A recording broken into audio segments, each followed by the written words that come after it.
Test, test. Ready. It's rolling, so go ahead and start.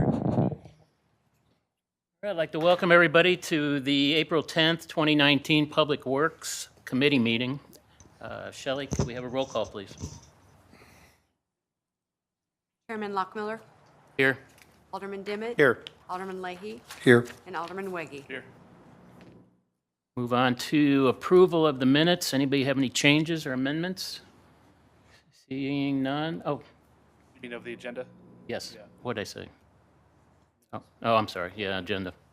I'd like to make a motion to add a new business conversation about sewer lateral program and the path forward next year. Okay.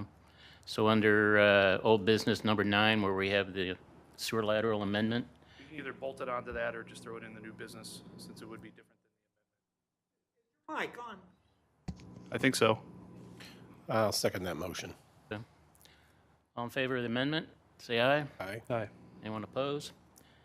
All right, and as far as the full agenda, everyone in favor, say aye. Aye.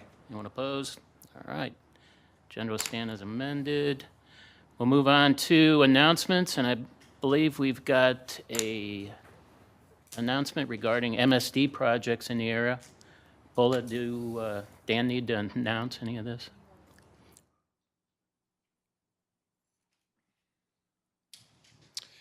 In your agenda package, you'll see that there's several different projects that are listed with MSD. So Jeff Smith is here with the consulting team and some other representatives to go over those. We may work these out of some sort of sequence, but there's actually 5 major projects. There's 4 that are listed here, but there's a 5th one that's in Brentwood Forest. So I'll turn it over to Jeff, and he'll have his consultants come up, and there's some exhibits here, and we'll have those available. They'll be uploaded later with the meeting minutes. So that's where we go. All right, Jeff, just give us a heads up on which one you're talking about. Awesome. Thank you. My name is Jeff Smith. I'm a project manager with MSD. My primary service area is the Deer Creek watershed. City of Brentwood falls within that watershed. Like Dan had said, we're going to talk about 4 design projects today. With me today, I have Erin Jurls. She's with HDR. She's going to talk about White and Rosalie. I have Dustin Hill. He's with Burns and McDonnell. He's going to talk about Tillis Park and Brentwood Forest. I have Kurt Kimmel. He's with Burns and McDonnell, and he's going to talk about the Mark Twain project. And then I have Dan Nichols. He's with MSD Construction, and he's going to be here to answer your guys' questions about Deer Creek Tunnel. Okay. Also with MSD is Jennifer Welsh. She's principal engineer in the design group. So with that, I will turn it over to Erin, and she's going to talk about the White and Rosalie project.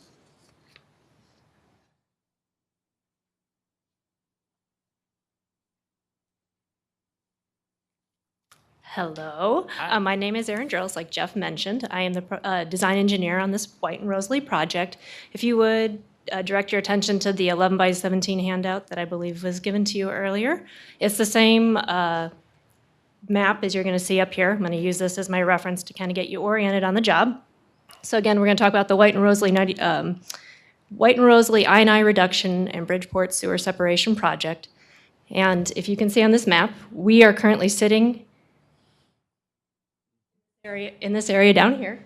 It's the downstream end of the project, and we will be on Rosalie Avenue, White Avenue here, White Avenue in the middle, and Bridgeport Avenue to the north. And the main purpose of this project is twofold. Thank you, Jeff. The main purpose of this project is twofold: to provide additional capacity within the existing sewers in the area, and in doing so, removing some of the additional rainwater that's getting into those sewers. And then secondly, we want to remove the interceptor that's located at the end of Bridgeport near Brentwood Boulevard. And Brentwood Boulevard here is, on your map, is running north-south. So we initially met with the city of Brentwood with Dan back in September 11, 2018 to kick off this project. We've since been moving into design. We're coming up on 90% design completion. The project here consists of a variety of sizes for both storm sewer and sanitary sewer. We've got approximately 0.6 miles of both, ranging in diameters from 12 to 30 inches. We've got storm sewer that runs, we'll start from the downstream end. We run from the downstream end for the storm sewer, heading north, going behind the alleys. So it's going to go across Rosalie Avenue and then continuing north to White Avenue. And then it's going to continue north behind those alleys to Bridgeport Avenue, where it's going to head east and end at those two curb inlets up there. Similarly, the sanitary sewer is going to start from near the City Hall at the downstream end, continue north behind those alleys, cross Rosalie Avenue, continue north, paralleling the storm sewer, crossing White Avenue, and then continuing north and ending at the sanitary sewer at Bridgeport Avenue.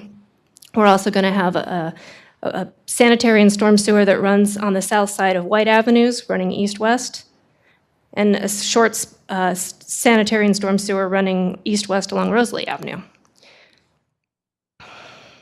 In addition, we looked at getting rid of some of the private inflow water that gets into the sewers, and we evaluated about 60 properties and ended up identifying about 16 properties that we could implement PIR disconnections. We have 14 of those 16 properties with signed agreements at this point in time. Of those, 7 include new 6-inch drain laterals that are going to connect the driveway drains to our new storm sewer. This project will impact the streets. As you well know, these streets are small. We're going to be predominantly on the south side of each of the roads. Rosalie Avenue is a through street, whereas White Avenue and Bridgeport Avenues have no outlet. And as I said, we met with the city in September. Most of the field work is predominantly complete. We're moving forward with sewer design. 90% design completion is due to MSD May 10th, 2019. We plan to have a public meeting in the future. And the earliest construction start would be in late 2020. And I believe that's all I had, unless there are any questions. David? Aaron? Yes. I think you said there are 16 properties that are, you're going to disconnect there. Yes. Is that right? Is that Yeah, downspouts or yeah, it's sump pump, something like that? It's a variety of methods. Some of them are just disconnecting the downspouts at grade and allowing a discharge to grade. And then there's 7 specifically that we're going to have to put in new pipes. Basically, the driveway drains in those areas are too low to just disconnect and let them flow to grade. So there's going to be a pipe that goes from their driveway drain underground to our new storm sewer. Okay. But of those 16 properties, Yes. none of them are going to be disconnected and then allowed to drain out onto the street, or is it going into the yard, the homeowner's yard? I believe it'd be going into the yard, most of it, yeah. Great. Thank you. Other questions for Aaron? All right, thank you, Aaron. All right, thank you. All right. May I interrupt? Yeah, for a sure, minute? Andy. Aaron, a question for you, if I may. When construction is being done Is Rosalie still going to remain open? The intent is that, yeah, we will try and phase the construction so that we can maintain at least one lane of traffic for the construction. Same with Bridgeport and White when you put your Right. line in? Yeah, that's the plan. Okay. And of course, it'll be The up to alley, the I don't- contractor, yeah. but that's the plan with the specifications, yes. Thank you. That would be a kindness to the residents. Yes, I know, yes. Anything else? No, Okay, thank you. Thank you. I lost it. There it is. Thanks, everyone. My name's Dustin Hill, and I'm a project manager with Burns McDonnell. And so today, we're going to be presenting 3 separate projects, but they all basically have the same idea behind them in terms of what the projects are accomplishing. So all of the projects we're going to be talking about, MSD classifies these as private I&I reduction projects. So we've gone out, we've done the inspections, we identified the homes that have downspouts or cleanout caps that's taking on stormwater, and then. Hey, Dustin, could you pull that mic closer to Sure. you? Is that better? Yeah. So we identified the homes that had stormwater connections into the sanitary sewer system, prepared exhibits, and then worked with the property owners to actually sign what's called a stormwater release agreement. And that allows MSD to hire a contractor to come onto their private property to do the work. So the 3 projects that we're going to be talking about, the first one's going to be called Tillis Park. Looking at the exhibit here, it's the yellow shaded region. So this basically identifies our project boundary, and within. There we go. It's much better. So within this project boundary, the impacts to Brentwood's kind of over here on the western part of town, just east of South McKnight Road. The Brentwood Forest project would be the second project we're going to briefly discuss, and that's going to basically cover the area shaded in, I guess you'd call it the aqua or blue color. And then the final project is the Mark Twain I&I reduction project down here to the southeast part of town. So we just provided this exhibit to give you a feel for the areas impacted by the city of Brentwood, which is kind of the Brentwood boundaries shown there in red. So basically everything within that would be impacted. So I'm going to move on to start talking about the Tillis Park project first, which should be your next exhibit. Set this one down to the side. Got that? Yeah, perfect.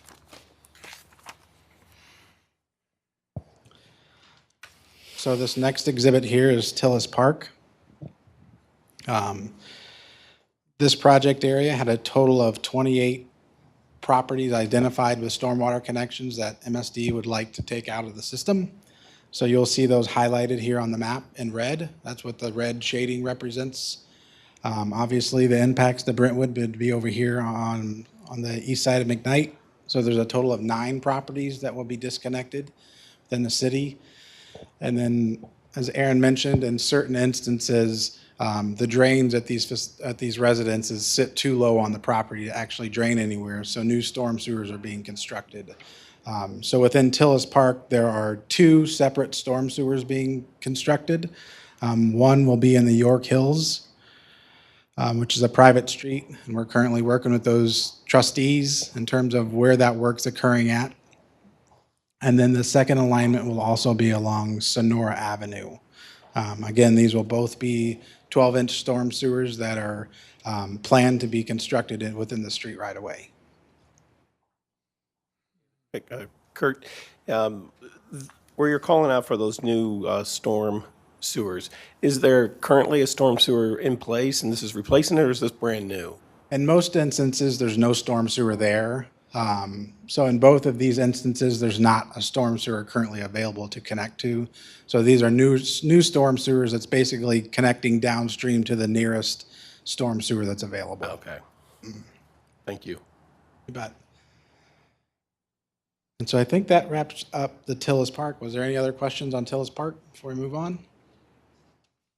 All good? Doing great, Dustin. See here. There's that one. So this next project is called what we're referring to as Brentwood Forest, Fair Oaks, Middlesex I&I Reduction Project. Again, both the Tillis and the Brentwood projects have been ongoing for some time. Obviously, it takes a lot of time to go out and do all the inspections. So we had first met with Dan about these projects back in December, and we're just now getting in Tillis. Like I said, we're into design. Brentwood's just starting up with design. So Brentwood Forest is kind of a conglomerate of 3 different project areas. So kind of starting down to the southeast, you'll see the crossroads boundary. And then the Brentwood Forest boundary, which is just immediately to the west, with Highway 40 kind of cutting between them. And then there's a small project area up here called Upper Ladue Creek, which is not impacted as part of Brentwood, but obviously is part of the overall project. So again, all 3 project boundaries are covered by what will go out and be bid to the public. So collectively, for Brentwood, or for the project, we identified 51 properties with stormwater connections. And 35 of these will be within the city limits of Brentwood. And then in terms of the storm sewers that's necessary, there is the Chafford Woods storm sewer. So it's right here. And then also the Douglas Court storm sewer, which is down in the Crossroads area, down there. So again, these are proposed to be 12-inch storm sewers, and again, they're being constructed to facilitate the drain connections on the private properties. Can I ask some questions about the Douglas Court? You bet. Live on Douglas Court. Ah, So that's going to be a new sewer underneath the entire street? correct. And do you know if it'll flow east or west? So currently, on the upstream end, it would flow, which is kind of looks like it's, it would flow to the, let me get oriented here, to the west and then to the north. And just to kind of preface this one is just now getting started. We haven't actually worked into design, so as we work through that, obviously, we'll be working with Dan and that regarding the exact location of that sewer. But typically, let me see in this instance, a lot of times homes are on both sides of the street, so obviously the street corridor makes a lot of sense to be able to tie in both residents on both sides of the street. And what's the time frame of that? Is that also late 2020, or is that when? So yeah, I forgot to mention that also on the Tillis project, the first project, January on 2020 would be the anticipated start date. And then for Brentwood, we're in the springtime of 2020. So spring to summertime of 2020. Okay. When you do your work, let's take the Douglas Court Street, what's your estimate of time that that street will literally be torn up and blocked to get your line in place and back to being able to handle traffic?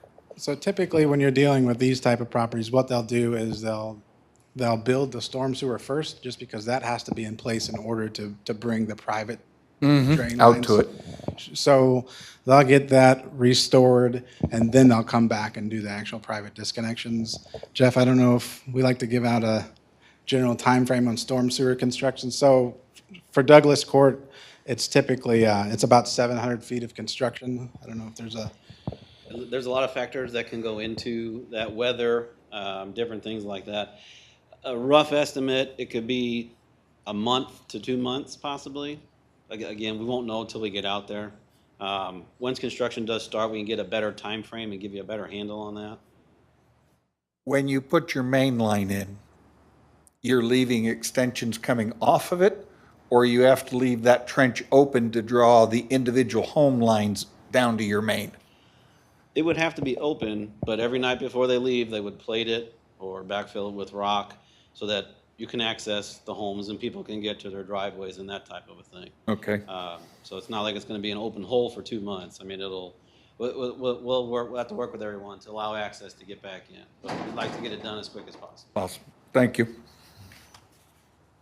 I apologize, I'm somewhat obtuse here, but you're talking about private connections into the storm sewers? Correct. What are the private connections into the storm sewers? So typically, these are driveway drains, or it's a drain that would be sitting directly in front of their driveway. So there could be like a basement entry garage or something along those. Okay. So there would be a drain pipe that would basically tie that drain and would tie it into the public storm sewer that would be out in the street. Okay. Under most circumstances, that's what's going on. In some instances, it could be a low-lying area in a yard.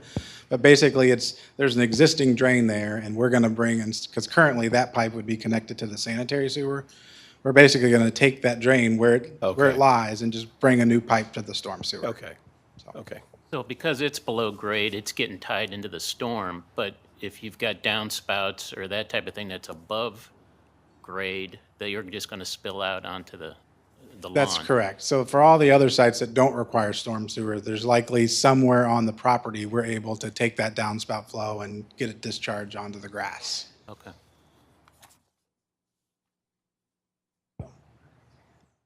Else for Dustin? Anything else on Brentwood? All right, with that, I'm going to turn it over to Kurt. All right.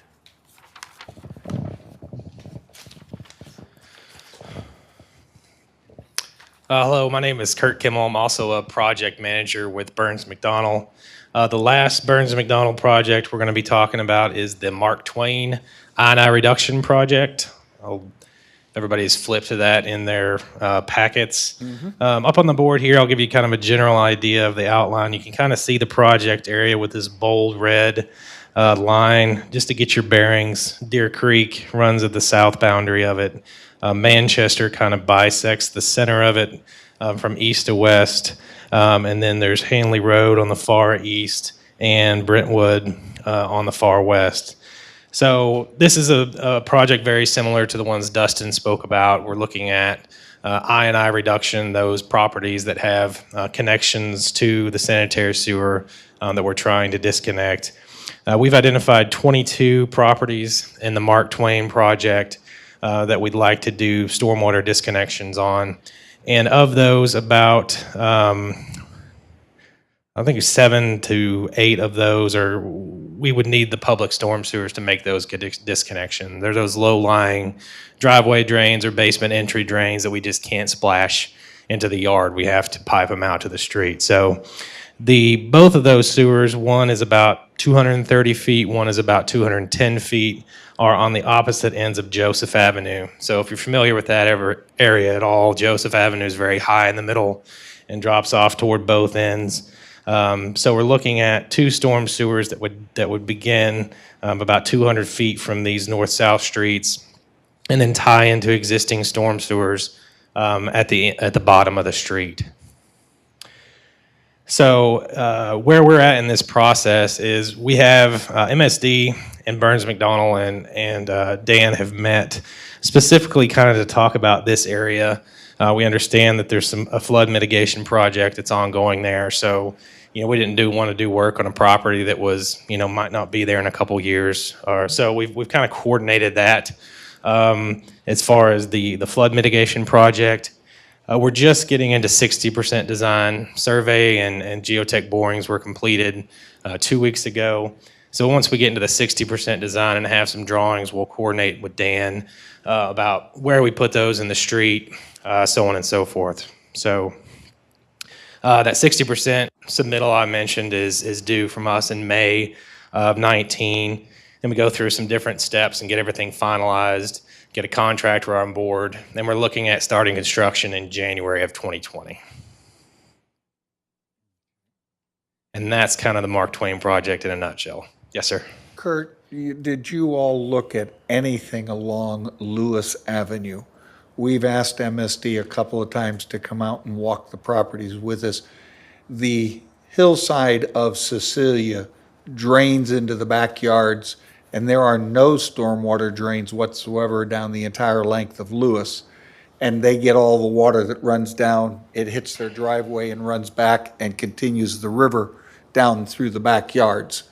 We get those questions a lot on these kind of projects, but really these are sanitary projects that we're making sure we don't have the sanitary water in the storm sewer. So when we get issues that are kind of not sanitary, that's not really part of what we're doing. So the answer to that short answer is no. Who do I talk to at MSD to try to get this type of program on somebody's radar, Jeff? All right, thank you, sir. And your cell phone number is? I got it already. Any other questions for Kurt? Kurt, All right. maybe we've got one more project, the big bore. One other thing real quick worth mentioning, the 4 design projects that we just talked to you about, like I said, when we kick off a project, we go meet with the municipalities. In this case, we've met with Dan.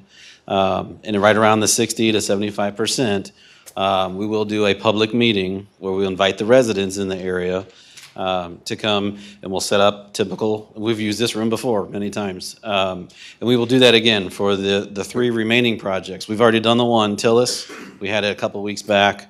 Dan came, and we got comments. But the other 3, we will have some type of meeting here. We'll invite the residents. Dan will get a copy. You guys will all probably be invited. So that will be coming in the future. Great.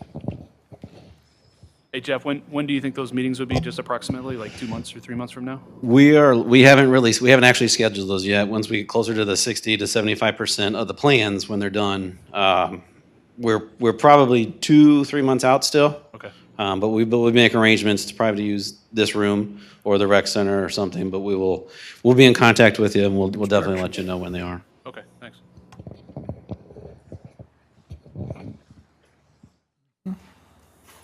Good evening. I'm Dan Nicholson. I'm with MSD. I'm in the construction department, so I'm here to answer any questions about the Deer Creek Tunnel. I apologize, I'm not very well prepared. I don't have a nice board like this, so I'm going to hand you a small one. Start with Andy. I just have the one. Okay. Here. That'll show you the layout of the tunnel. Oh, yeah. The tunnel has begun. We are about 1.5 years into a construction period of 5 years. The contract started in September of 2017, so it will conclude in 2022.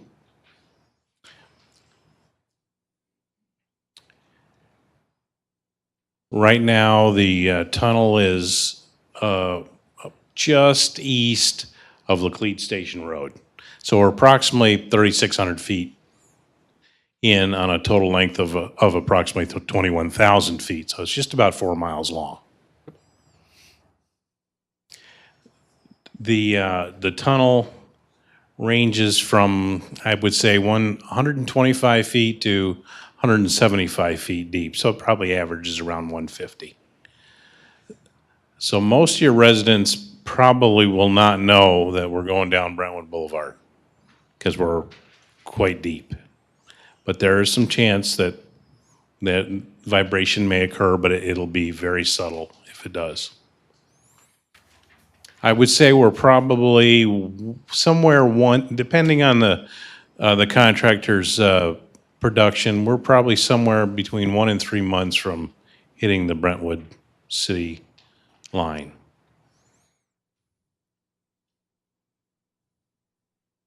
The contractor in the adventure industry is SAK. They are a local contractor out in O'Fallon, Missouri. Dan, how deep is this? How deep? Yeah. It ranges, Steve, from 125 to 175. So I would say an average of 150 feet. You know, obviously there's hills and valleys, and the tunnel is fairly flat. I mean, it's very, very little grade. The beginning where we started, you're probably all familiar with the old Laclede gas site where the tanks were. Mm-hmm. MSD owns that property now, and that's where the shafts are. That's where the tunnel began. And that once the tunnel is complete, I actually, prior to the contract completion, will let a second contract for construction of the Deer Creek pump station that'll be located at that facility. And the tunnel is, I don't think I told you, but the tunnel diameter is 19 feet. Andy, you've got a photo there of the tunnel boring machine. Mm-hmm. Unfortunately, I just had one of those. It's very, very, very significant. It's about 22 feet in diameter. Yep. And then, of course, it's in rock, but it will be concrete lined. So the finished diameter is 19 feet. At that depth, are you guys going through, I could take it it's bedrock or Oh, it's granite? all rock, yeah. So you're not running into our legendary caverns or anything of that nature? Haven't found one yet, but that doesn't mean we won't.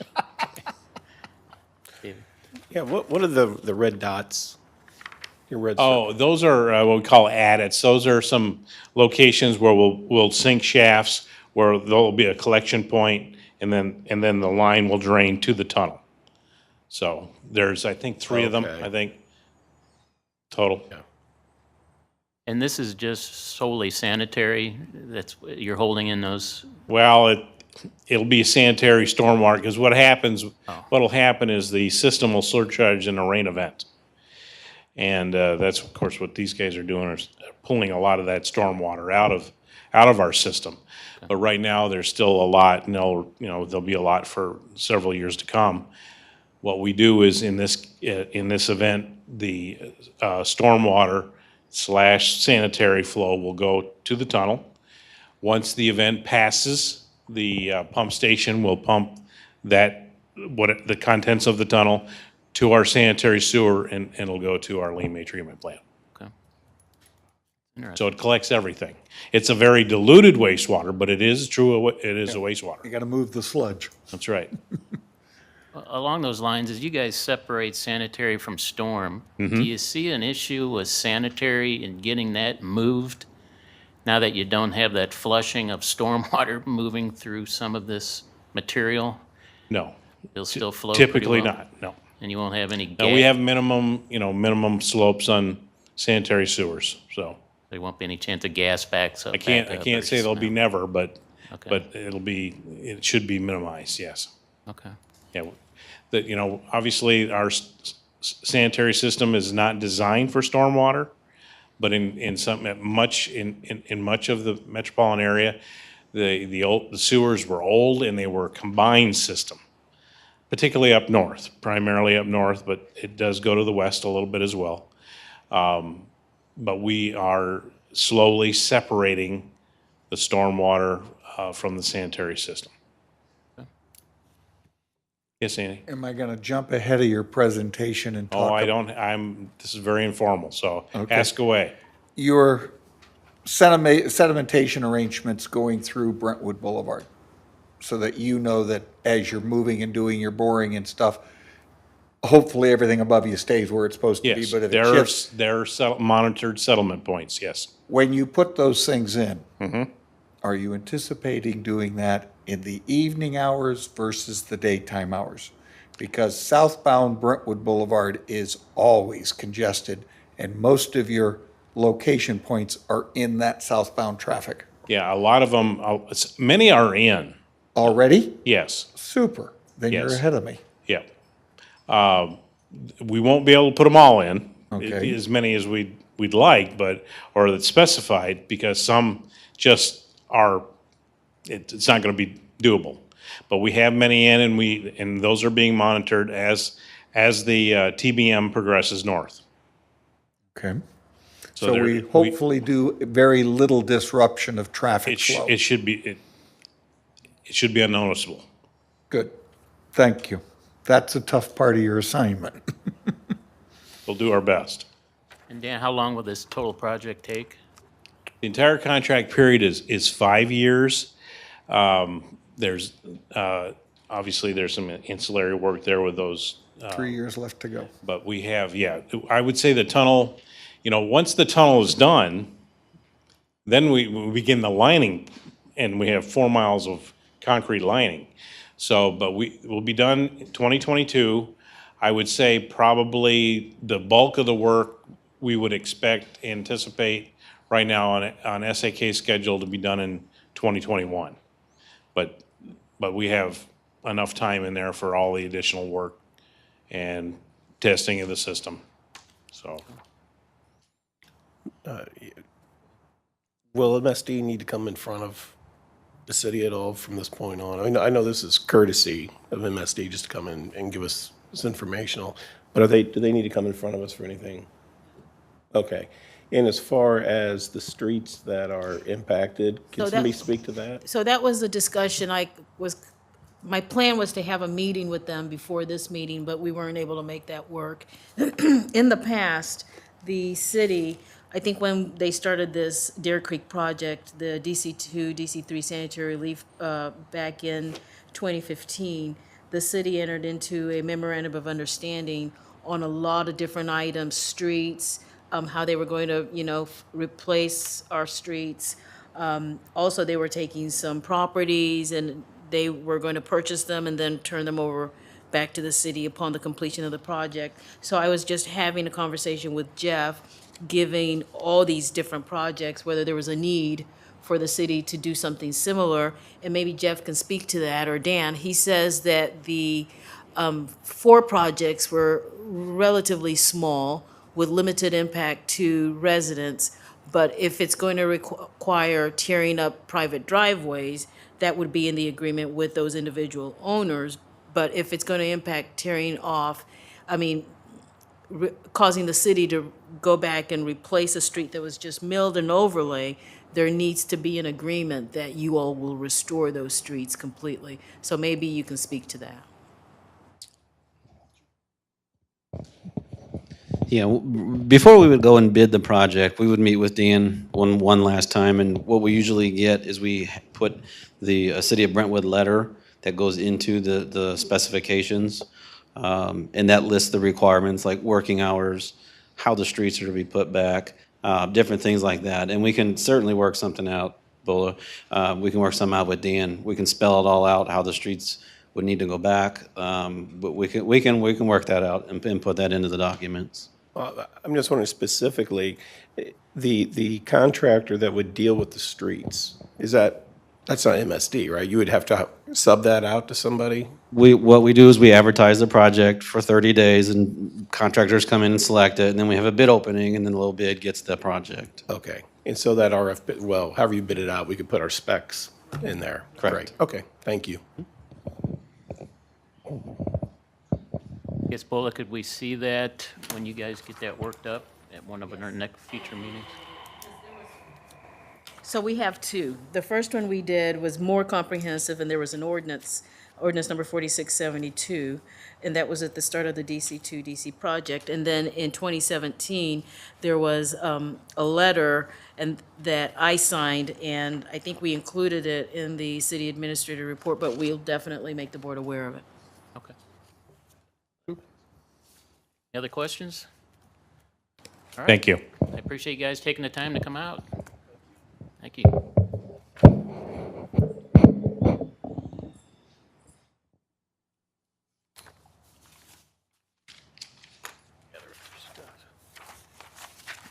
You all see this?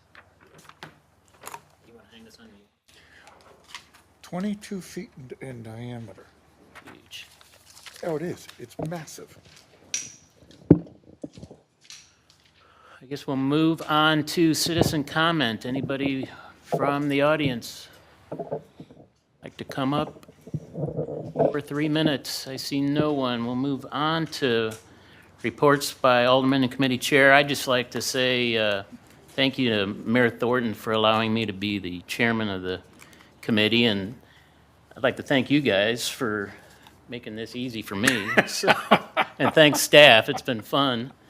And thank you very much. We'll move on. Andy? No comment. David?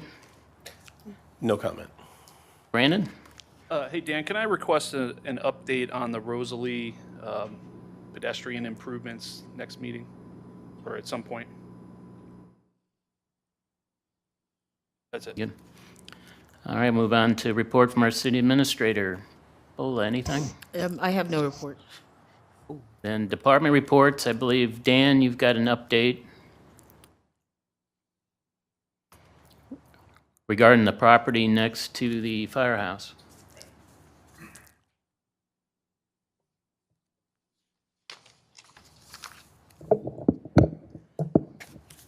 There we go.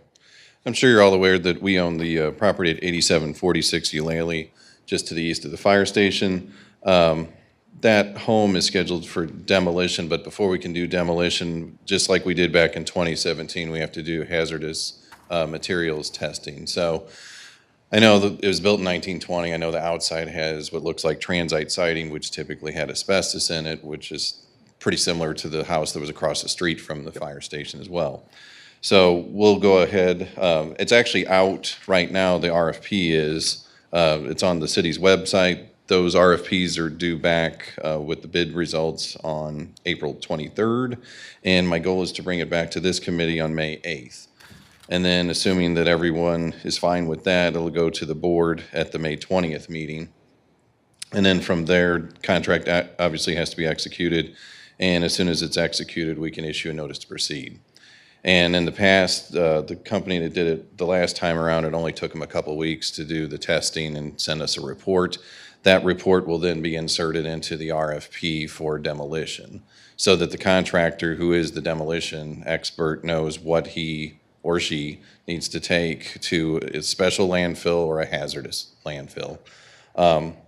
So with that said, usually we allow 30 days for that report to be concluded. So once we give notice to proceed to this third party, or to this vendor rather, they'll go ahead and they'll do the testing. As part of this RFP for testing, there's also the air monitoring and testing as well. So whenever the site is being demolished, they'll test before they do demolition, during demolition, and after demolition, just in case someone's concerned with dust or whatever particulates get released whenever they demolish it. But they'll also be watering it. I know the last few houses, they keep everything watered so you keep the dust down. And with the demolition RFP, we'll have to allow for some training with the firemen. What we did last time, just one of the houses, the one across the street from the fire station, once the materials were abated, the hazardous materials that is, then we allowed up to 60 days for them to do training. So they practiced, whatever it is that they practice in the house, cutting, I know certain entryways and things open, because ultimately it gets demolished and hauled off in dumpsters. So they'll do that, and demolition, I'm hoping, would be around fall of 19, assuming that everything else falls into place. So that's pretty much it for that. Bola, I received a couple questions at polling about getting notices because we're bordering the backyards of residentials. Anything that we could share with them would probably alleviate some complaints. So earlier, right before this meeting, I sent the schedule that Dan prepared to the Board of Aldermen, and I have asked Janet to make sure we release this to the residents in a timely fashion. Thank you. That will be very helpful. And with the last demolition, just so you know, they did, the Alco wrecking was the one, they actually handed out notices to the nearby property owners along that stretch of Rosalie and Eulalie that were impacted. The families that were talking to me came from the Litzinger Road. Oh, So you're in their in their backyards. They were just kind of curious and wanted to make sure that they would get some type of heads up. okay. And I told them that I'd talk to you all. Other questions? Dan, thank you. Okay, thanks. Move on to the consent agenda, which is just last month's minutes. If there's no changes, I'll entertain a motion to approve the consent agenda. Motion to approve as submitted. Second. All in favor, say aye. Aye. Anyone oppose? On to old business, the sewer lateral repair policy amendment. I'm not sure, Bola, who's going to tackle this one. Dan, is it? Go first. What has happened within the last 24, 48 hours has opened our eyes to a little bit more tweaking that needs to be done on this policy. And we just want to talk in generalities, gauge your reaction to it. I think, and at the back of the room is Jim Schnabel. He's the Public Works Supervisor and really oversees the sewer lateral program. And I think that maybe Dan will touch upon that. We believe that the best practice is a complete hands-off on this project. Not have the city be involved in getting the quotes. And we believe that there are other models out there, Richmond Heights, for instance, maybe where the resident also would go out, get quotes, present that to the city, we review it, issue a check. We really don't want to be involved to the degree that we have been before. Go on. Yeah. Much more you want to add? Right, yeah, just to take a step back, as Bola mentioned, the old policy was that the residents didn't have to do anything. We included cabling and cleaning of lines. No, none of our comparators actually provided that level of service. And so we took a step in the right direction, I believe, that we removed the cleaning and cabling. We were saving money. We haven't had any more cabling bills since February, so March, there's zero that left the coffers of the city for cleaning and cabling, and we're in April and there's none as well. So that was one step that we already changed by resolution.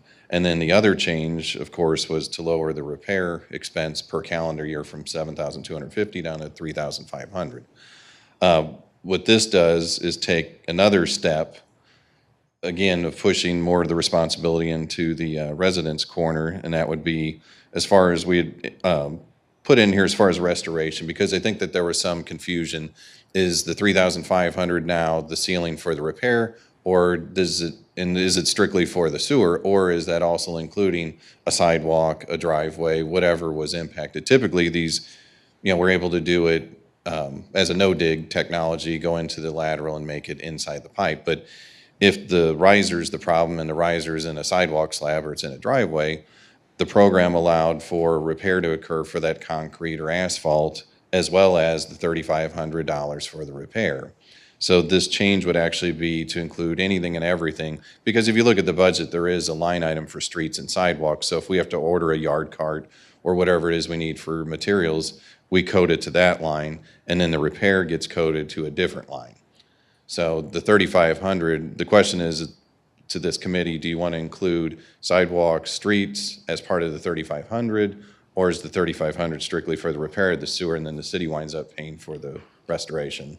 David? Dan, when you're talking about that, are you looking for whether it be the labor added to that 3,500 to repair the sidewalk and street, or is it just the materials? Currently we just code the materials because our labor is already part of our labor Right. for streets. So strictly, it was like if we have to go call in a concrete pour, go get the material from one of the ready-mix places. Mm-hmm. So whenever we would get the invoice from the ready-mix place, we would code it to that line instead of streets. It would be under sewer lateral because that's what we really repaired. And just ballpark, what are we talking about material-wise if you had to replace I the believe the sidewalk? budget was like no more than 10,000 for that line. I think we reduced it for 19, maybe down to like 5. Typically, we're not, the areas that would be more of a concern for me would be like, say, Eulalie, where it's a concrete slab, and say we have to replace that slab, but we're not just gonna allow a little spot like a 3-foot square. We want it from seam to seam, joint to joint, so that it can't settle and break up. Same thing with the sidewalk. You're not just gonna take a little sliver out of it, you'll replace a whole slab of a sidewalk. Right, but what would the material cost be to replace a slab in the Oh, sidewalk? it depends on the actual scenario, but I mean, just real rough numbers, just a few $100s worth of materials up to, say, like 2,000 if it's, a bigger slab. Okay. If it hits multiple slabs. And again, the labor would still be already accommodated Right. in the budget. But then to Bola's point, do we want to do that, or do you want to take it a step further? Because some of our comparators make the residents do the quotes, submit the quotes to Public Works. Public Works then evaluates those and tells the person who to hire. And then some of them don't necessarily, as long as it falls within the guidelines. But I would think we'd want a little more control. But, whenever they actually hire that person, then they pay them, and then we just basically issue a check for whatever that reimbursement is. So if it's $2,800, we would give you $2,800, assuming it was approved. But if it's greater than $3,500, if it's a $7,000 repair, you would pay the $7,000, and then the city would give you a check for $3,500. Right. So it makes it a little more burdensome if it's a high dollar one, because you would be out that money up front until you get your reimbursement.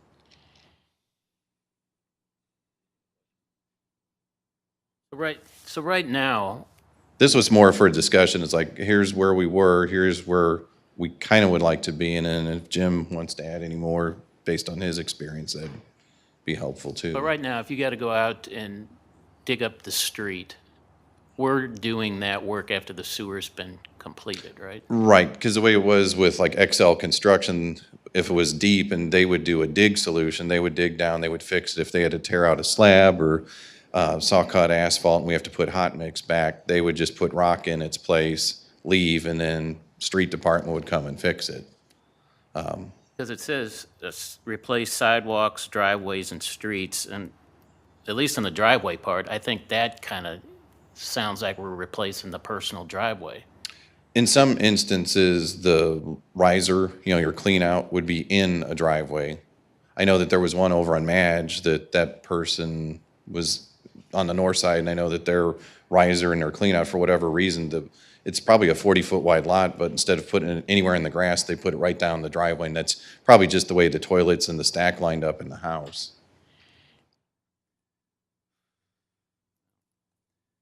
And there was one in York too. I remember it was in a driveway. I know Jim probably remembers the number, but I know that not only that one went over its limit, but the person paid us the difference, but then we had to go back and fix a driveway.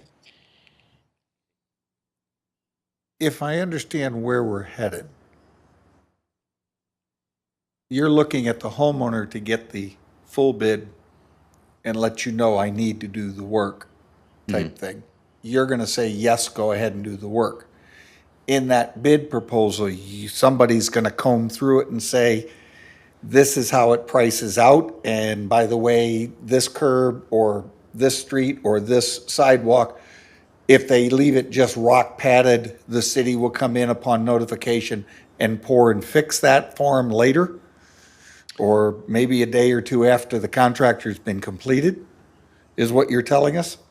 That's sort of the questioning that we're trying to find answers to, because right now, that's what we do, is we would allow the area to settle, if it's undisturbed for X weeks, months, whatever it is, or because of weather conditions, you can't do it, you have to wait until spring if it's during the winter, but then we would come in and put a sidewalk slab back or whatever. I know we just did one on Whitehall where there was a sinkhole, the street was deteriorated as a result of a failed sewer lateral. Sewer lateral gets repaired, street now gets fixed, even though Whitehall is not necessarily our street, the street was damaged as a result of the sewer lateral. Because he dug up into it, yes. Yeah, So the dilemma is picture the homeowner's side of it. right, For the last X number of years, I've paid my $50. If I had a problem, I called the city, they Right. took care of it. In our 3 changes to this policy, we need to make sure that the homeowner no longer has that same conception from the December bill. I paid Right. my 50, everything's good. How simple can we educate the homeowner? If you have a problem, you get your bids, talk to the city. The city agrees that we cover up to this point or cap out at this. From there, I think it's easiest, let the homeowner work with their contractor to get the work done. You bring me in the paid bill, city cuts you a check. right, and that's what we were looking for. If you want that, we could put together like a series of steps, like you have a problem, you cabled it and cleaned it, that didn't take care of it. Now you went out and what did you do next? Did you get quotes to repair it? And then you would have to allow, like for an emergency situation, the line collapsed. You're obviously not gonna go get 3 quotes if you have a non-working lateral. You would probably find the first 1 or 2 and go from there. I know that's the way other cities do it. Chesterfield's that way, Webster's that way, as far as they make the resident actually do the legwork. I think we that's the way you should wanna let go. the homeowner, because they're the ones that have to pay that bill up front. The question is, that's- how yeah. much are you, the city, going to reimburse me? As long as they understand where that ceiling Right. is, it's not too bad. So the guy goes, okay, I Mm-hmm. keep looking at my quotes and I work with the contractor of my choosing. City, you were informed and on board that this is proceeding, so it's not a surprise in the dark. Here comes the bill type Right. thing. I think that's the easiest way to go for us. Breaking things out as to who covers the accounting side of the street and the concrete is over here and the labor's over here and the sewer line's over here. I would leave it, you get the bid, you get your contractor, he does that whole job. Right. And we cover to just the ceiling and let him work that way. I think that makes it the least confusing for everybody, because I really don't want to get into splitting hairs as to which dollar did we spend. But do you think you want to put the onus of repairing the street on the property owner? If he has to dig it that far to make the connection, I think so. If you start getting more parties involved with that, you end up with more confusion and who authorized what, and then who's paying for what. And I don't want to get into that slippery slope. Well, the lateral was only this much, but we can pay the street and we can do this because we'll use our people. And then you get a misconnection as to who's doing what, and did you lay the bedding the way it was supposed to before my guys could pour? Contractor, you cover it all, we cover the ceiling of the bill that we need. But I think I remember the state statute says the defective portion of the sewer lateral. Now we're making the homeowner repair the street, and I know that can be loose as far as, well, to repair that defective part, we had to take up the street. But then do you include in that cost that the homeowner has to bear putting our street back Yes. in our right-of-way, I- which we were required to maintain? I think that if the contractor is given permission, he's gonna get a permit to tear it up, to go fix the line, because he has assessed it. In his bid, he's gonna go lateral through this much, sidewalk this much, street that much. And thus, under the fee arrangement, I'm limited to the lateral sewer. As long as that lateral sewer cost was up to here, he can get me up to my ceiling, but he can't go anymore. The homeowner then, I've covered the whole bill, what's my reimbursement amount? I think that's the easier math to get. But the contractor won't give you a bid, will you? He's giving the For- homeowners. Well, okay, but his bid's not going to include the cost of putting the street back to its conditions, original condition, right? I would think that if he realizes he has to go out that way, he has to put the cost in knowing he's gonna be doing that. But I thought you were saying that in the past, they would just throw gravel down and then our street department would come by and Correct. fix it. That's the way we used to, well, we still do it that way. So if we did have a dig solution that's right at the edge and they had to remove a section of the street, they would dig down, say they fixed the Y, backfill it with rock and leave like a temporary mix, and then we would come in and do the permanent repair. We being Public Works, Right. so. The policy is silent right now. Right, yeah, on yeah, that. exactly. There's not enough detail to say like, this is yours, homeowner, this is the city's. And maybe we can clarify that and maybe just a simple, flow chart or some sort of number system saying, under this scenario, follow these steps, under this scenario, follow this, I don't know. When you read this, it's all narrative and it's somewhat confusing. It's definitely, it's confusing to our residents. I mean, Right. we had a Facebook issue where I think somebody had the sewer lateral emergency line on the refrigerator or something, and they called it, and Right, they no longer we don't answer. do that anymore. And so, I guess I'm of the opinion, I think we should keep, using Jim as the coordinator on these because it is complicated, right? And even though it's more work on the city of Brentwood, I think the change to our residents is less, even though we're not covering the cabling and kind of help coordinate this, at least through the rest of this year. I mean, we've got eight months left, to keep doing it that way. I know that's a lot more pain for the city of Brentwood, but Right. I think it would be way more confusing to people that it kind of just disappeared, and the only role that Brentwood has anymore is that we'll cut you a check for $3,500, after you've coordinated the repair. I mean, what's the point at that point, other than that $3,500? Well, so is a consensus where we continue to repair the right-of-way, the streets, the sidewalk, the curb? Because that's what we're doing now, right? Right, yeah. Right, if it was in fact caused by the sewer lateral, like a sinkhole, or if it's a result because we had to remove the sidewalk slab to get to a riser that's in the sidewalk that's, Because on if the you look at the property. red line version, that's being removed. And we're putting that back on the property owner. Right, I think that's why that coordination would be good, because, if somebody's going out for a bid, it's not going to be clear to them if the cost of repairing the street is see. included in that or not. And so if we're helping with that coordination up front, again, I know that's more pain to our employees, but that way we know exactly what's going to happen. And I think we should continue to cover the cost, because it's not clear cut of where it is, and it is not a lot of material. I mean, concrete's cheap. We're already covering the labor, so again, not optimal, but I think it's just getting really confusing to everybody. I agree. probably need a suggested language to put in the policy stating that all work relating to city infrastructure, like streets and sidewalk, the city would continue to do the repair. Is that agreeable, or do you want to suggest something? Well, when you say you'll do the repair, The city you'll will replace the sidewalk and exactly, street. that's the better word. Yeah, The concrete repair Yeah. or Concrete the repair. surface repair, whatever, I don't know the terminology for it, but there's got to be a terminology. Ian, maybe this is a city attorney question, but do we necessarily need to change the resolution or just create like a frequently asked questions, like a little pamphlet type thing that says, hey, if it's under pavement, it's this. If it's in grass, it's this, and then this is your threshold, and this is what that threshold includes. You know, it is my opinion you need to get a pamphlet specifically for this program, Right. not only up and running, but in all of your residents' hands.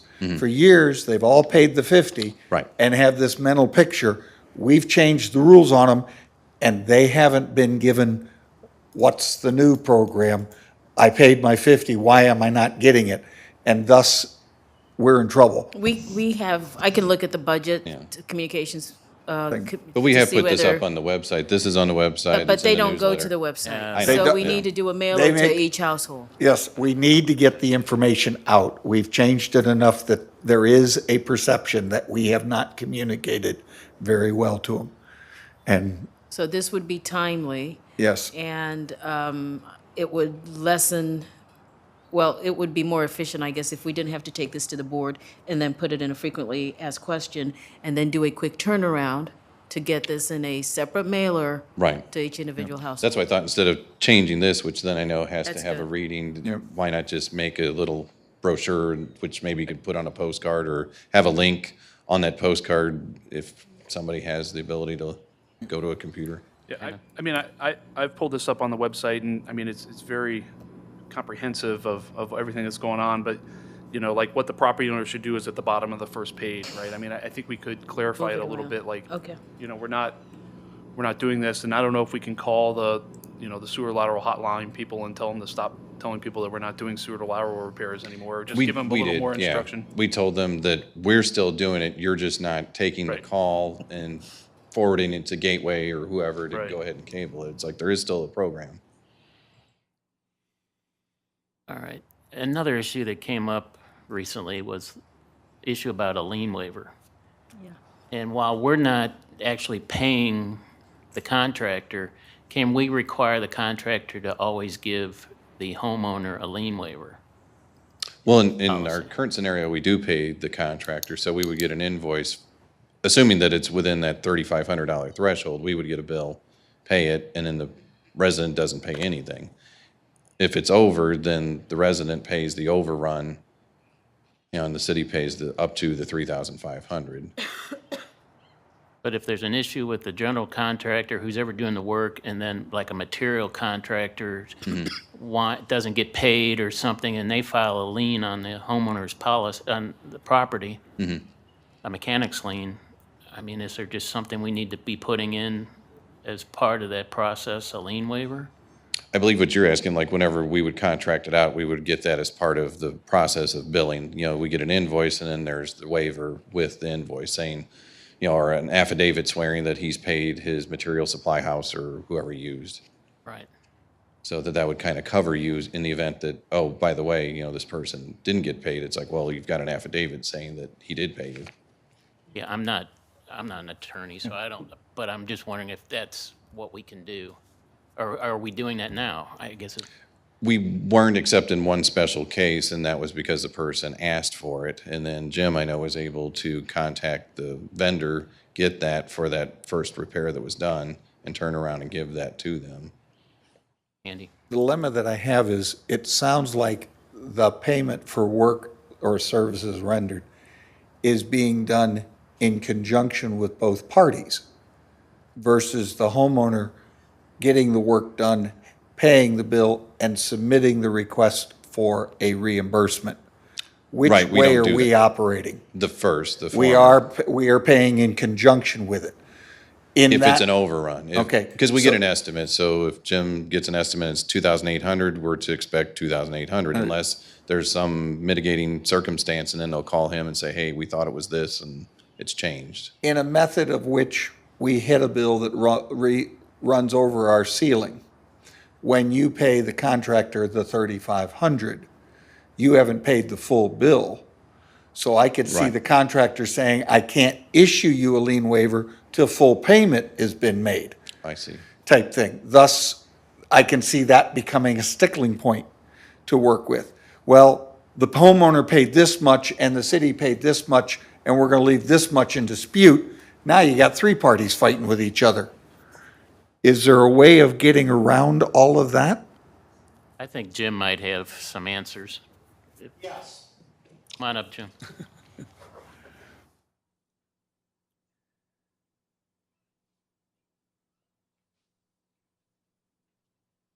This is part of the reason why we want to get away from paying contractors.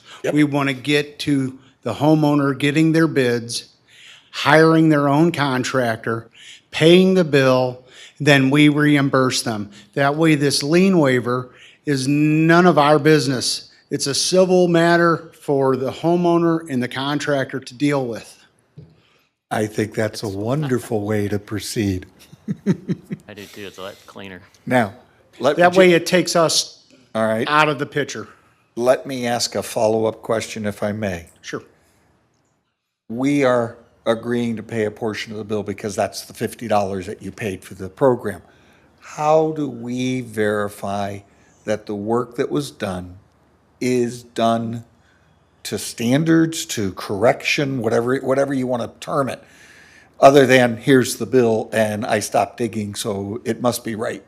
Do we do anything to verify the accuracy of the work? Yes, sir, we do. I require that the contractor submit to me a video of the finished product. Super, okay, to work with. Thank you. So that as long as I'm spending city money, I at least have a reason why.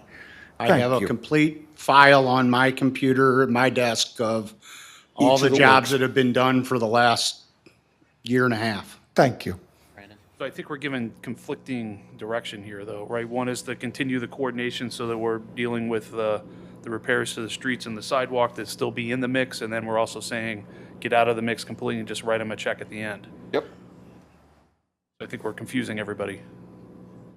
I would love to stay with Jim's request of you, the homeowner, clue us in that you need work done. Get it approved to the point that you get it done. You control everything that's happening on your property. When it's done to completion, submit your bill back to the paid bill back to the city, and we'll get you back to the level of reimbursement that your project dictated. We leave it at that. I think that works easiest for us.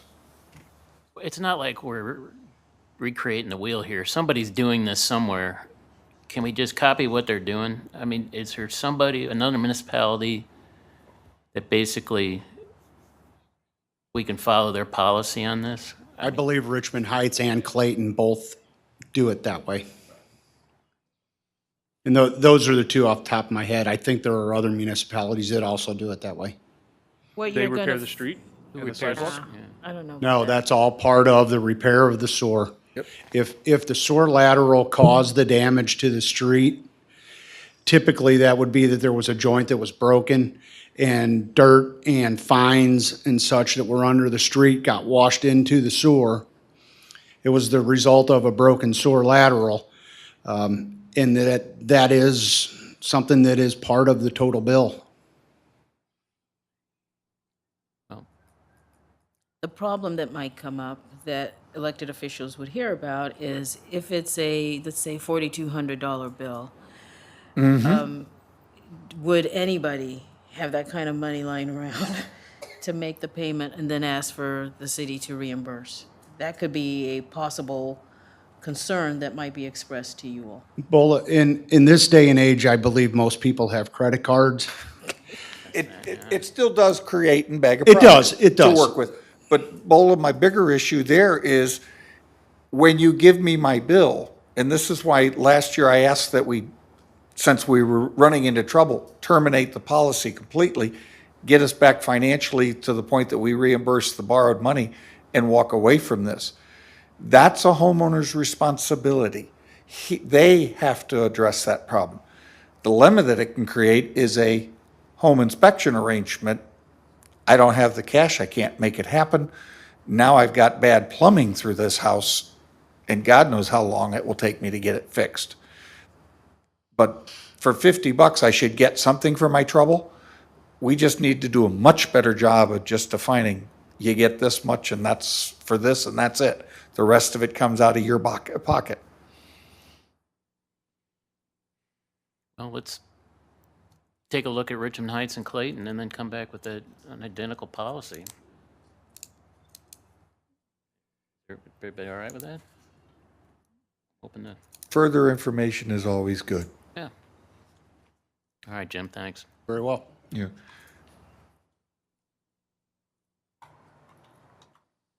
All right, under new business, we've got bids on the fireworks display for Brentwood Days.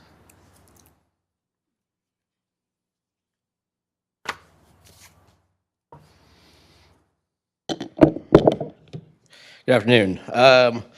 So we advertised an RFP for fireworks displays, excuse me, for Brentwood Days. We received 3 responses back. We had staff look at it. The staff included 2 staff from Parks and Recreation Department, the fire chief, and one of the multidisciplinary inspectors. The proposal submitted by Gateway Fireworks was a unanimous selection, primarily because Gateway Fireworks has a proven safety record, even at a number of different difficult sites, including Busch Stadium, the VP Fair, a number of golf courses. So it kind of fits right in with where we're at. The evaluators felt that Gateway Fireworks display demonstrated the better safety plan, and they've also been our current vendor for the past 7 years, so, and have done a outstanding job. So they have the track record with us in a very difficult site. So they've been operating since 2004, been working with a number of displays that I've listed, and we contacted a couple of their references, which were all very, very good. So we paid $14,000 last year. They're continuing that fee for the next 2 years, bumping it up to $15,000 the year after. So we make the recommendation to move forward with Gateway Fireworks. Any questions? Other than the safety issue and your point scoring that you've got here, what was the actual cost differentials between the 3 bids? They're all equal for the first 2 years. J&M stayed at $14,000 for year 3, as did API. So the only difference was Bumping up that third bumping up year? for the 1 year. Yeah. Okay. So we don't violate the purchasing policy by not taking the lowest bidder, but by evaluating on other standards. Well, this was an RFP, not a bid. So yeah, the scoring was just part of the ranking system. Okay. Okay, if no other questions, a motion to forward this onto the board for approval. So moved. Second. All in favor, say aye. Aye. Anyone opposed? All right, thanks, Eric. You've got the next item, I believe, was the Hanley Park Sports Corridor project. Yeah, so I just wanted to touch base with the committee to talk a little bit about the project. So as you know, this was in the 2019 budget, which included the removal of the handball court, the sand volleyball courts, and the tennis courts, and replacing them with an improved sand volleyball court, a tennis practice wall, a half-court basketball court, and a new entry plaza for Hanley Park. The budget was $350,000. It did not include light replacement, as we're kind of hopeful that we'd be able to use the current lights. I just lost it, sorry. Technology.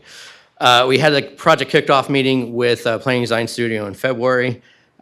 We discussed a couple different options with the new corridor. The good things is that they're able to fit in a full-size basketball court, which is great. That is an enhancement to that area if we want to do that. And also, they looked at one of the options was moving the trail back behind the courts instead of in front of it, which would be a preferred option because it'd be a better park experience moving it closer to the creek, a more natural area than up against the road. The unfortunate part of the meeting is that we're not being able to reuse the lights. There is the MSD pipe that runs in the southwestern portion of it. And because of that, we're going to have to reorient the courts, all 4 courts a little bit, the basketball courts more than the sand volleyball courts. And then looking at that point, I said, well, we need to really look at a cost estimate right away. And so they did a very rough cost estimate, and that's what I showed you guys right there. And so that's obviously going to increase the cost of the project. Obviously, what we'd like to do is continue to move forward with the project, and then in phasing. And so basically, phase 1 would be to do the project and put in the light footings, and then have the lights come in on phase 2, which will be next year. But again, we want to be pretty upfront about this right now, seeing that, that's something we're going to have to do. So that's what we're here to talk about. The staff likes phase or option 2 better. It does give you the more natural trail experience. It gets you larger entry plazas for both of the areas. It also gets you more landscaping on the front of the road, so it gets you a little bit nicer park area. It is obviously a little bit more expensive too, so that is something to consider. So that is what we're here to talk about. Be happy to take any questions. Andy? You're looking to remove the tennis courts and replace them with one basketball court. What is your usage of tennis courts right now? Is it justifiable that I can get rid of them and bring in one court and it works out economically for the residents? Well, right now, we don't have any usage of tennis courts because those courts are in such terrible shape, to be completely honest. And you can't really put the tennis courts back because of The way you lay out the court. right. The other and court. MSD, and honestly, with the materials that we'd have to put back in, it's just it's an unusable space for tennis courts right now. We're gonna have to find a different location for tennis courts if we want tennis courts. But you're putting up a practice wall to let, if you really want to go down and hit the ball, you at least have something to work with. Correct. Okay. Are we in favor of the option 2? Forward with getting further information on that option? Well, I still have, I'm a little confused on the lighting.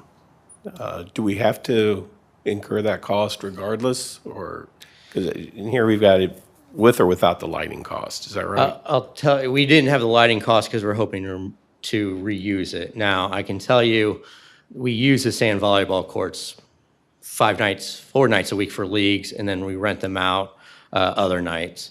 The tennis courts had lights on them, so we had used them in the past. When I first got here, we were using them for other things. The basketball court would be a free facility. We'd possibly do some programming on them, the typical type of programs. The inline link currently doesn't have lights, and one of the bigger complaints that I get is the fact that we don't have lights in that facility.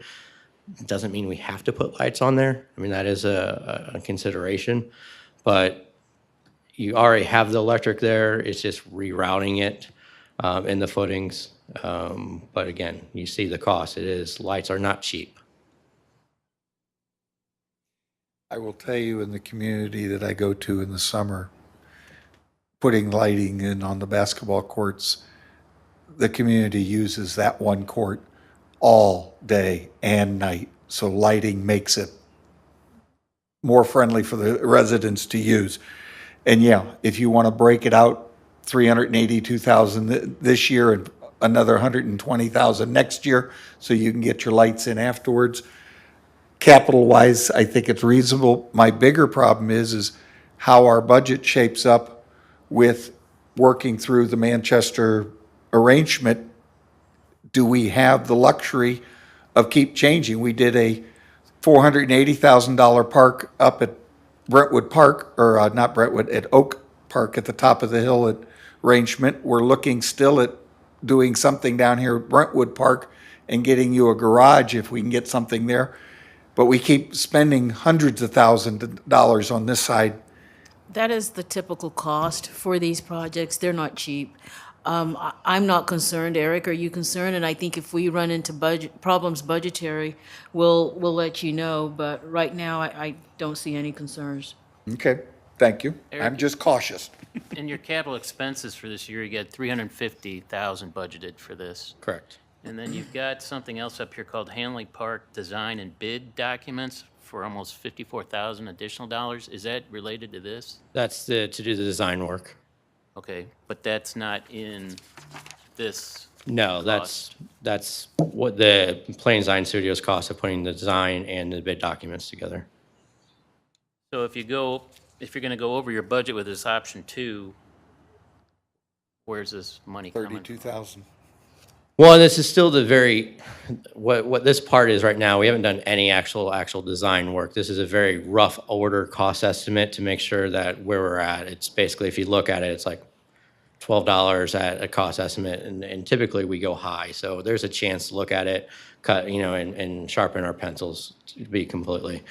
If we do go a little bit higher, that'd be my goal, to look at the rest of my budget and come in and figure out where it's going to come from. I am very conscientious of my budget, and I can safely say in my 6 years here, I've never once been over budget. I've always brought in a net positive on my budget. I would not do that this year again. So if I come high here, I'd find savings somewhere else. Right. Of course, I say that, and this would be the year I go down. Then you get caught. And it's a good thing these things aren't videotaped in. Oh, I guess I would have a concern about option 2 with moving the path behind, just because you're going to have this kind of long fenced area where there's a walkway back there. I don't know if that would be a safety concern. I mean, you're kind of away from the street. I mean, I know we have other paths that are. The nice thing, and again, we didn't talk much about design, but the fence is more of because we're trying to get away from the jail look of the 10-foot high fence, and because of the landscape buffer, we're able to reduce it to more of a 3 or 4 foot high fence. So it's going to be a lower fence. So you're still going to be able to see from the street all the way back. It's going to be more of an open park feel. So we're not really going basically what you're seeing down at Hanley Park now. So it should be more open. You should be able to see back through that trail. I do understand that concern, but that is part of it. Not if you put your hitting wall centered to your basketball court as you put in your drawing. You're right. There will be that 6-foot section that is going to be, so there is that one 6-foot section that would be a little bit higher, yeah. That's a good point. Well, Eric needs a little bit of direction here as far as what option he should pursue.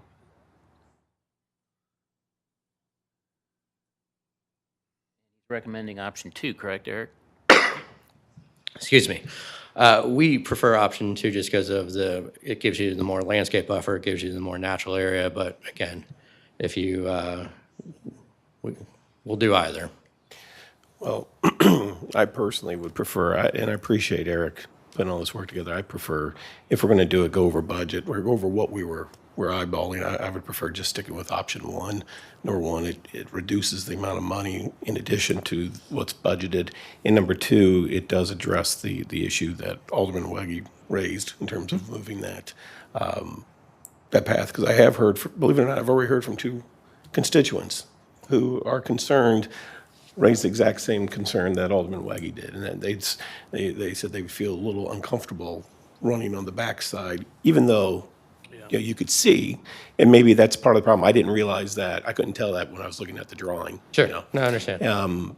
That might provide a little comfort, but in any event, that would be my position to go with 1. I'll second the motion. All right. Well, Eric, I think we're all in favor of moving with option 1. All right. Thank you very much. Get us some final, more tweaked numbers and maybe some renderings. Yeah, we'll be moving forward. I'll give them a call tomorrow. Thank you. All right, the last thing we've got is amending the Emerald Ash Board, and this came from a citizen. Eric, you've got this too. Yep. So as you guys know, in August of 2017, this committee approved the Emerald Ash Board plan and authorized the department to start implementing the plan with the 2018 budget. And you guys know the plan, but the big thing that contains with today is the discussion of chemical treatment. The reason to treat the ash tree is protect any sort of historical ash tree in the city, protect any large healthy trees that are in excellent or very good condition, or even protecting or prolonging the life of ash trees in a community to extend the removal periods. And we decided against the chemical treatments because we didn't have any historical ash trees within the city. None of our trees were listed in very good or excellent condition. The best we had were fair. And then we figured the way we had it planned out is that we could get it done in 5 years. And so we didn't think we needed to prolong anything and use that cost of chemical treatments to burden the city with more expenditures. So since then, just to kind of let you guys know, we have found the borer in all 4 wards of Brentwood. We found it in trees in Bremerton, Rosalie, Wrenwood, and Yorkshire. So our arborists feel that it is most likely infected most, if not every ash tree. So it's here, obviously. It is around now. It takes a few years to see signs of it. They get in, they dig in for a couple of years, and then you start to see the decay of the trees. But it does take a year or two before you start to see the most of the decay. But they believe they see it. Now, we did get a call from a resident, Jim Relling at 2612 Sailing. He has 2 trees in the right-of-way adjacent to his property. While they're not scheduled to be removed in this year, he is aware of the plan, and he knows that they're scheduled to be removed by 2022. He's very passionate. We had a very civil conversation, and he was very nice. He's very complimentary of the city and the tree program that we have. But he basically has talked about that, those 2 trees provide shade to his back porch and would completely change the outlook of his enjoyment of his home. And so he wanted to know if the city would entertain him providing the chemical treatments to those trees.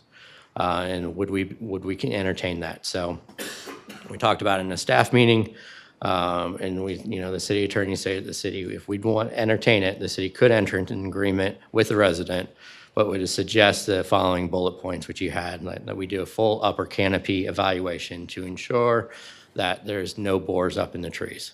A lot of times you do evaluations, it's down from the ground. All the borers are up in the trees right now. So you'd have to go up, pull back some bark of any dead branches to see if any of them are up there. If there's not, then we basically put together an agreement stating that the resident would be responsible for providing documentation of providing the treatment of a certified tree contractor, reputable tree contractor. Have some clauses that if he missed it, or if if he sells the home, then the tree, the condition of the tree, or the rights of the trees revert back to the city, and then it would be up to us to decide what to do with the trees at that time. And then also that the resident agrees to take on liability of those trees, so that if either of those fail and there's any property damage, that he would be liable for that. And then one of the things that the city attorney also recommended that he put the cost to remove those trees in escrow, which I thought was an interesting one. So anyway, that's kind of what the city attorney suggested at staff meeting. That's what, it's an interesting sort of concept and one that we thought we should bring to you guys for discussion today. I met with the property owner, and matter of fact, I got there, and one of the guys that he had hired to inspect the tree had just come. I don't know if he came down out of the tree, but he looked like he did. He had a helmet on and all that. But anyhow, this guy's pretty passionate about trying to he's getting these trees inspected by another company. He's trying to get 2 bids. He'll have the treatment done and verify that with the city. And I just think this is a amendment to the policy that we could put in if the homeowner is willing to step up and do these type of things, to go ahead and amend the policy as such. If you look at those bullet points, the only one I think is a little, having them escrow for removal of the trees. We were going to remove the trees anyhow at our cost. I don't see why the escrowing is necessary for the removal of the trees. Andy?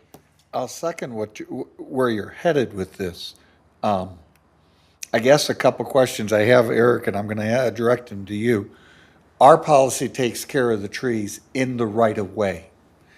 We do believe the tree inventory only dealt with those trees in the right of way. Correct. We do believe there are ash trees in yards outside the right of way.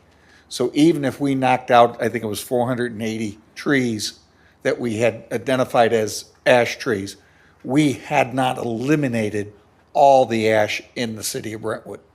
No, that was not our charge to worry about privately Like- owned ash trees, yeah. So by amending the policy and allowing an exception at the homeowner's expense doesn't hurt our effort at trying to remove the emerald ash out of here, but we don't fully eliminate the tree in our right-of-way, but yard trees are still there, so we haven't really effectively adversely affected the goal of getting rid of the emerald ash. No, and the emerald ash is going to be here until every ash is gone. Exactly. And to the work idea with. is that he's going to have to treat this until, one, the trees die naturally, Like- or two, that there's scientific proof that the ash has, or the borer has left. I mean, Now- it's going to be a long process, and he's going to be paying yearly for, and he's willing to do it. Yes, in our rotation system, he is put out to the 2022 time frame when we'd have gotten to Salem. Most likely it would have been one next year and the other in 2022 to kind of to spur it. And we had actually had some other conversations with him last year about maybe planting one next to it to get some growth, and he he seemed agreeable to that, and now he's looked at this option instead. Again, he's a heck of a nice guy and very passionate about trees, and The treatment of the trees, is this a spray or is this an injection into the root system that goes up the tree to keep the emerald ash? There's multiple ones that can be done. The most effective one, and the one we'd probably recommend, is depending on if it would be the root injection. To work it through. And that's based on somebody's scientific saying roots better than spraying the whole tree? Well, the reason for the spray is you just don't want chemicals getting into the wind and going other places, The right? chemical spray is also a effective killer of the bumblebees and regular Pollinators, bees, yep. yes, type thing. So I was asked if we were looking or paying attention to that. Yes. It's Nico something with arrangement, but Yep. I would not be opposed if the homeowner wants to step to the plate to do that, to allow a thing. I agree with Steve that escrowing the tree removal isn't a cost that he would end up picking up. It's delaying a cost that the city would incur when we go to do it. So I don't think it's fair to put that on him. I think getting documentation from the resident, I think it's a yearly treatment that has to be done.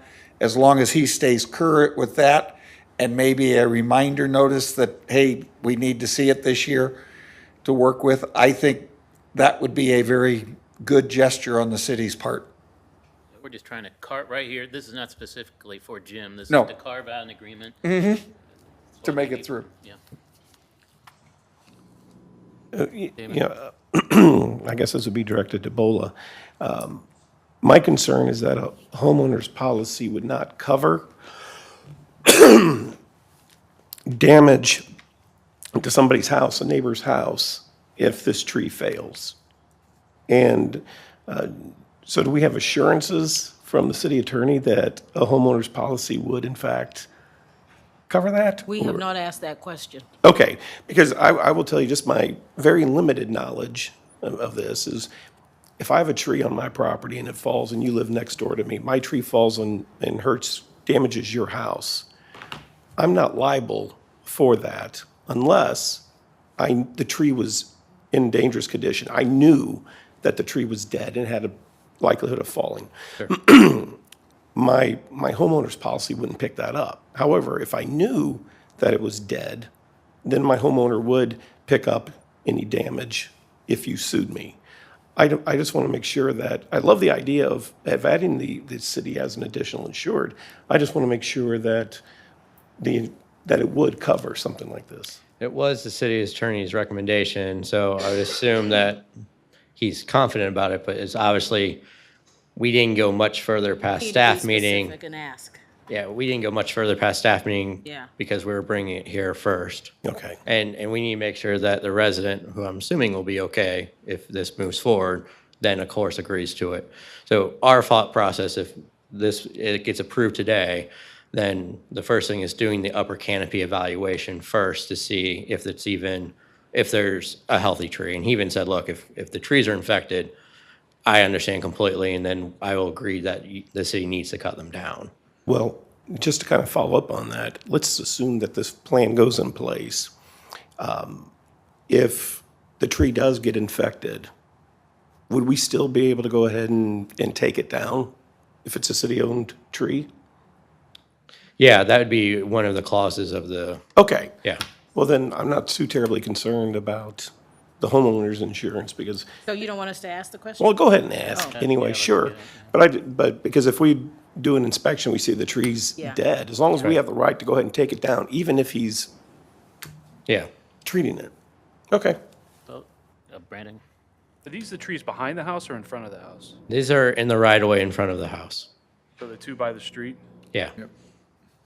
I mean, this kind of reminds me of the Hallmark tree thing, but I don't think this is feasible to think that in 4 or 5 years, we're going to remember to go make sure he got the tree treatment on these things. And who knows what happens with liability, 5 or 10 years from now when these trees are, if they do fall over. This seems, our attention span as a city isn't this long, right? I mean, honestly, it just doesn't seem pragmatic. I mean, I don't see why this would be any different for emerald ash than any other tree in the right of way. We generally, don't want to hold tree court. We don't want to, Well, if we think it's a public danger, I think we should mitigate the danger. I certainly understand the desire to keep the trees, but how is this any different than, if the tree is decaying and the citizen's willing to take ownership and liability of it? It just, I could see this really coming back in a bad way in 5 or 10 years when we've completely forgotten about this conversation.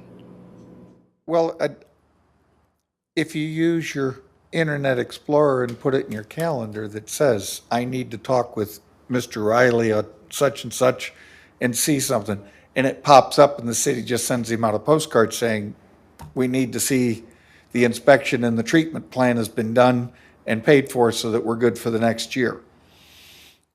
I think that's as easy as you want to make it. The issue is if there's a change in personnel. Yes, if you change personnel, the answer is did my calendar pop up the way it should have for the next person coming in? Can it fall through the cracks? Yes. No more than the people that are complaining, gee, get rid of the stupid gumball trees. And we work around those. To Mr. Dimmitt's point, and I did it with my neighbor, if I put it in writing and notify you that your tree is a potential danger, then your homeowner insurance holds you responsible for being negligent. But if it comes down in a storm or an ice arrangement, it's an act of God, and whatever the two of you want to work out is being good neighbors, great, but I'm not on the hook for it, type thing. This man's going, I'll take care of the trees and keep it going, and if you want, I'll cover if somebody parks underneath it and gets hurt. I think he's being very reasonable. I think the first requirement, do the pest inspection and tell me that it's clean. The minute you tell me it isn't clean, I think Jim's going to be reasonable with you and say, then we need to go to Plan B and take it out. But as long as they're not, I can see his argument. It adds value and comfort to my property, and I'd like to just keep it that long. Now, if he comes back to you, Eric, and goes, okay, you guys were thinking of taking it out over the next 3 years, so let's start this policy 3 years from now, all bets are off. I think we started, if we're gonna go this route, Jim, how much time will it get you to get your guy in here and agreed and get it gone to work with? I think that's a reasonable course of action. I still don't, I think I'm being pragmatic about this. I just don't think it's reasonable. And what is different about the emerald ash that we haven't allowed this for other kinds of damage or other issues with trees in the past?